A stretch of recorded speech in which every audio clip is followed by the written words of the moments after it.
તો ભુજ ચૂંટણી પ્રચારમાં ભાજપના ઉમેદવારોનો વિરોધ જોવા મળ્યો. વોર્ડ 8ના ઉમેદવારને વિરોધનો સામનો કરવો પડ્યો. મનુભા જાડેજા અને મનીષા સોલંકીએ વિરોધ નોંધાવ્યો હતો.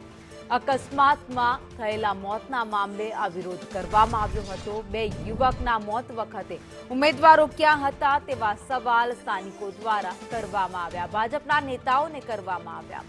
ભાજપના ઉમેદવારો ભાગતા પણ જોવા મળ્યા. વધુ અપડેટ સાથે સંવાદદાતા અલ્પેશ ગોસ્વામી અમારી સાથે જોડાઈ ગયા છે. અલ્પેશ, પ્રચાર દરમિયાન નેતાઓને લોકોના રોષનો સામનો કરવાનો વારો આવ્યો હતો. ચોક્કસથી ભુજ નગરપાલિકાના ભાજપના ઉમેદવારો છે તે હાલમાં ડોર ટુ ડોર પ્રચાર કરી રહ્યા છે. તે સમયે વોર્ડ નંબર 8ના ઉમેદવારો છે તેમને વિરોધનો સામનો કરવો પડ્યો છે. મનુભા જાડેજા અને મનીષાબેન સોલંકી જ્યારે ડોર ટુ ડોર પ્રચાર કરી રહ્યા હતા તે સમયે સ્થાનિક લોકોએ તેનો વિરોધ કર્યો.